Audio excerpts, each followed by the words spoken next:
Hello guys, welcome to my YouTube channel. चलिए देखते हैं कि इस वीक कौन से हमको मार्केट में जो सबसे अच्छे परफॉर्म करते दिख सकते हैं। सबसे पहले मैं ये बताना चाहता हूँ, ना ही मैं सेबी रजिस्टर्ड हूँ, ना ही मैं आपको बाय और सेल के रिकमेंडेशन देना चाहता हूँ। मैं जस्ट यहाँ पे जो मेरी खुद की एनालिसिस है मैं वो प्रेजेंट कर रहा हूँ। चलिए देखते हैं कि कौन कौन से स्टॉक यहाँ पे अच्छे लग रहे हैं। सबसे पहला है मेरे पास जीएमआर इंफ्रा। आप यहाँ पे देख सकते हैं जो इसकी जो प्रीवियस 52 वीक हाई की जो रेंज थी, जो 2007 में इसने बनाई थी, फिर उसके बाद उसी उसी लाइन को ये वापस से रिटेस्ट कर रहा है। यहाँ पे आप देख सकते हैं कि ये अच्छा रिटेस्ट रिट्रेस कर रहा है, रिटेस्ट कर रहा है इसको। और यहाँ से इसने एक स्ट्रॉन्ग सपोर्ट बना के रखा हुआ है। यहाँ से ये पॉइंट गिरता नहीं है। तो ये अभी तो मंथली टाइम फ्रेम पे मैं बता रहा हूँ। तो यहाँ से तो ये गिर भी नहीं रहा, और जो प्राइस है वो प्राइस भी अच्छी अप ट्रेंड में। तो कभी भी आपको अगर ट्रेड लेना है तो आप हमेशा अप ट्रेंड प्राइस के स्टॉक ही चूज कीजिएगा, उसी में ही आपका पैसा बनता है। अदरवाइज होता क्या है कि कोई भी स्टॉक अगर नीचे जा रहा है और नीचे जाते जाते एक स्पाइक आता है, ये स्पाइक दरअसल फेक भी हो सकता है। तो अचानक से आप बोलेंगे कि ये ट्रेंड लाइन का ब्रेकआउट है, मैं यहाँ पे लेता हूँ।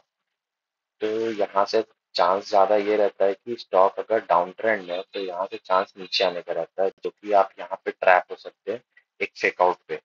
तो आप हमेशा कोशिश कीजिएगा कि अप ट्रेंड प्राइस के स्टॉक पे ही ध्यान लगाएं। तो वैसा ही कुछ एक मिलता जुलता एग्जांपल है जीएमआर इनका, जहाँ पे प्राइस एक अच्छी अप ट्रेंड पोजीशन पे है। तो फाइनली इसने जो 2007 का जो मैं आपको रेजिस्टेंस लाइन बता रहा था, उसने इसको ब्रेकआउट करके अच्छी क्लोजिंग दी हुई है। अभी नहीं दी है एक्चुअली, ये मंथली टाइम फ्रेम पे है। हम इसको वीकली पे देखते हैं। वीकली पे अगर आप देखेंगे तो यहाँ पे अच्छी खासी आपको क्लोजिंग मिलेगी। और उसके प्रियर जो बार है, जो कि आप जान ही रहे होंगे इलेक्शन वाली, वहाँ पे आपको एक शेकआउट डिमांड टेल देखने मिलेगी। बहुत बड़ी शेकआउट डिमांड टेल है ये। एक्चुअली ये shakeout demand tell similar kind of सारे स्टॉक में बनी हुई है। क्या हुआ था कि अचानक से 4 जून को मार्केट करेक्ट हुआ था। 5th to 6 जून में हैवी बाइंग हुई थी।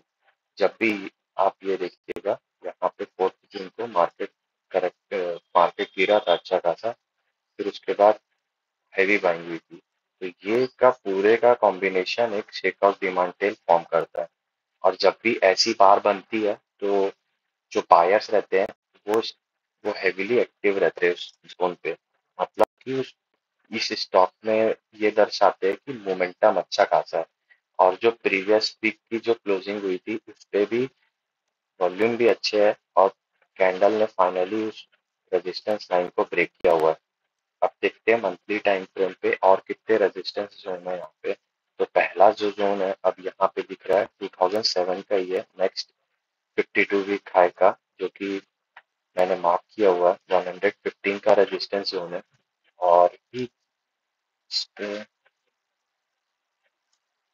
इसको साफ कर देता हूँ, एक सेकंड।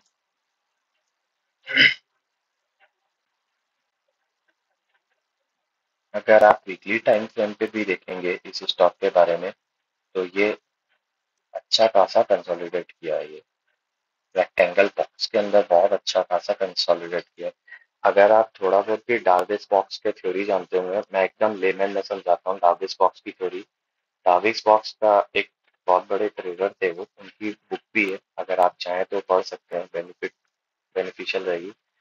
वो स्टॉक ढूंढते थे जो अप ट्रेंड में रहते थे और फिर साइडवेज जाते थे। साइडवेज जाके वो एक बॉक्स फॉर्मेशन में रहते थे। जैसे ही उस बॉक्स का ब्रेकआउट होता था, वो वहां पे ट्रेड लेते थे, फिर वो स्टॉक और ऊपर जाता था। तो कुछ ऐसा ही है, जस्ट मैं बहुत छोटे वे में आपको बताया हूँ, बस यही है। तो ये टारगेट बॉक्स जैसा ही दिख रहा होगा आपको भी यहाँ पे। फिर फाइनली इसकी जो यहाँ पे ब्रेकआउट हो गई है। अब यहाँ से ये जो आपको देखने मिलेगा, यहाँ पे इसने ब्रेकआउट दिया, उस पे रिटेस्ट लिया एंड देन गैप अप दिया प्रीवियस ट्रेडिंग डे पे, जो कि था 14 जून को। अब यहाँ से ये कितना जा सकता है, वो अराउंड 115 रुपीज तक भी जा सकता है, या फिर 100 रुपीज को भी टच कर सकता है। और अगर इसकी बड़ी टाइम फ्रेम पे हम जाते हैं और यहाँ से कहीं फिबोनाची बना के देखते हैं, फिबोनाची रिट्रेसमेंट को, इंटरेस्ट फिबोनाची रिट्रेसमेंट बनाते हैं। तो ये इसका प्रीवियस था,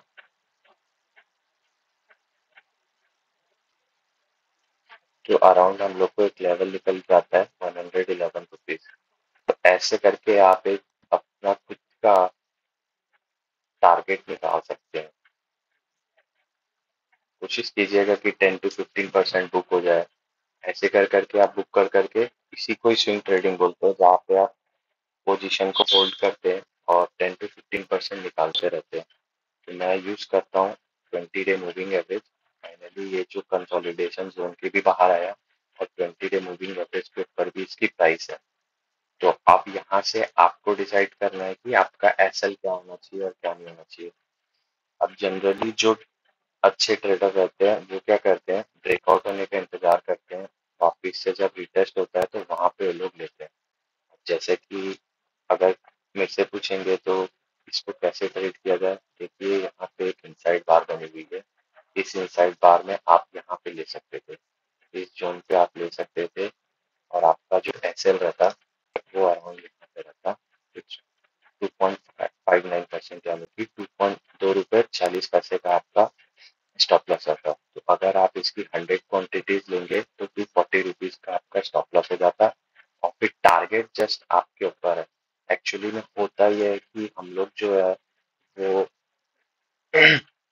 टारगेट से ज्यादा अटैच हो जाते हैं कि नहीं भाई अब तो ये है तो ये तो 115 रुपए ही जाएगा, नहीं भाई अब तो यहाँ से 111 रुपए ही जाएगा, ऐसा कुछ होता नहीं है।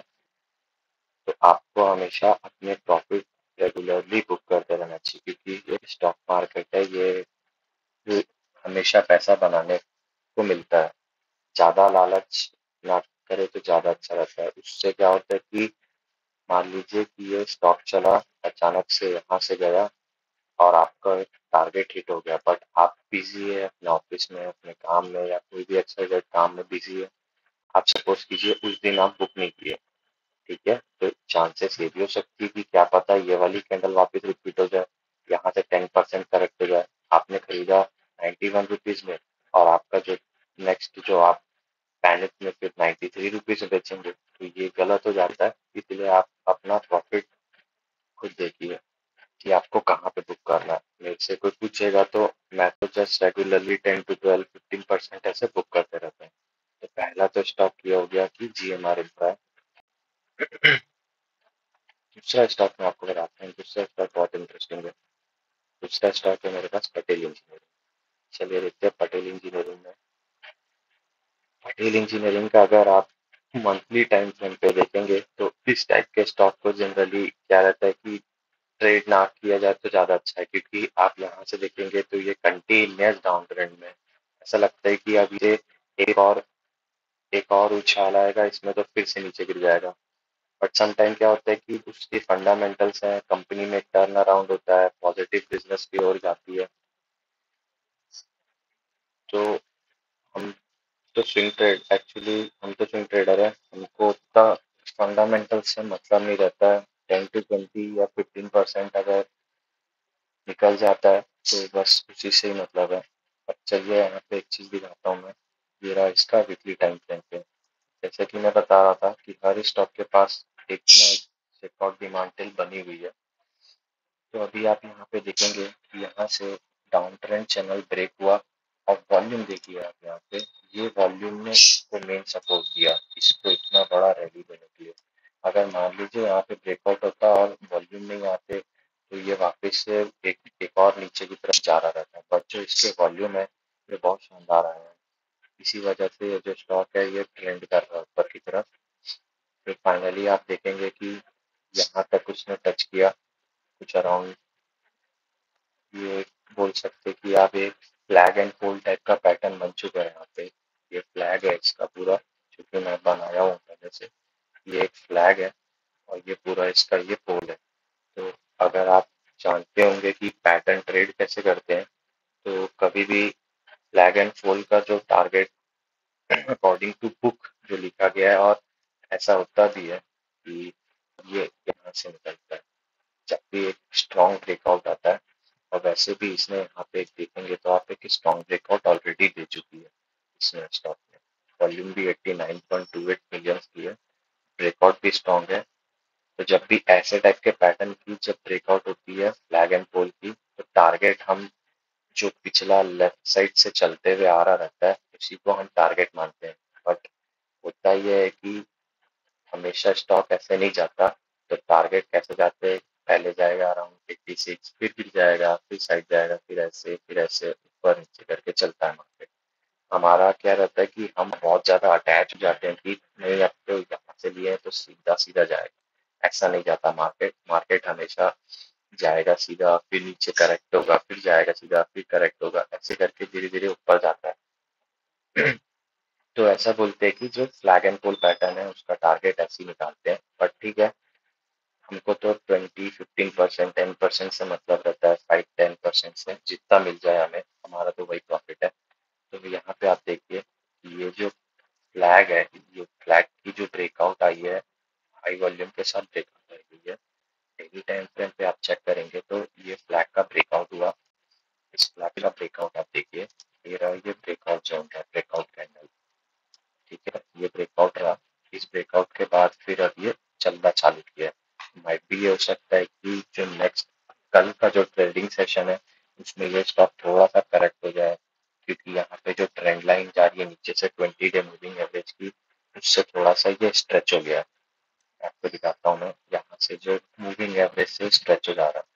तो मूविंग एवरेज से स्ट्रेच होने का मतलब, अब ये देखिए एक एग्जांपल यहाँ से, ये भी एक बोल सकते हैं कि एक्चुअल स्टॉक में मोमेंटम अपवर्ड का है, और उसके जो रेजिस्टेंस ट्रेंड लाइन का जब भी ब्रेक करेगा तो हमको अपवर्ड ही मिलेगा, डाउनवर्ड मिलने का चांस कम है, क्योंकि स्टॉक पहले से ही अप जा रहा है।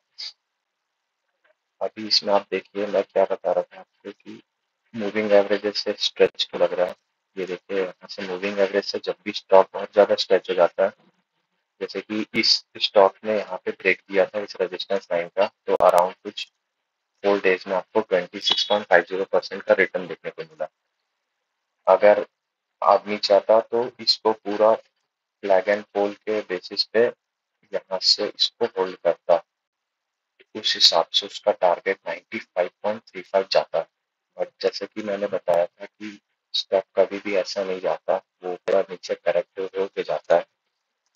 तो जैसे आप देखे होंगे, जैसे 28% का रिटर्न है, तुरंत एक करेक्शन देखने को मिली। फिर फिर बायर्स, यहाँ पे देखिए बायर्स कितने अच्छे एक्टिव हुए थे यहाँ पे। फिर यहाँ पे प्रॉफिट बुकिंग हुई, फिर ऊपर गया, फिर प्रॉफिट बुकिंग हुई, फिर फाइनली इस वाले जोन का भी रेजिस्टेंस लाइन का ब्रेक किया।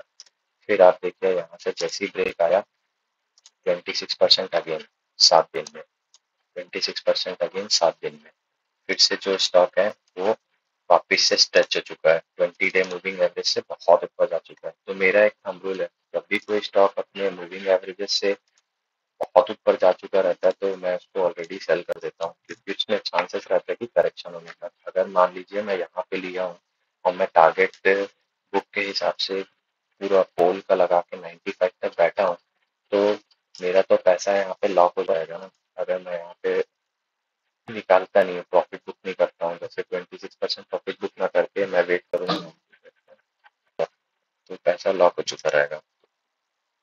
और फिर इतना दिन आपको यहाँ पे पैसा आपका लॉक हो चुका रहेगा 123 डेज के लिए। अब उसके बाद गारंटी ये भी नहीं है कि ये परमानेंटली ऊपर ही जाए या कहीं पे भी जाए, साइडवेज जा सकता है। जैसे कि आप देखिए 4 मंथ का ये एक और साइडवेज चैनल ही गया था, ये फाइनली एक और ब्रेकआउट मिला।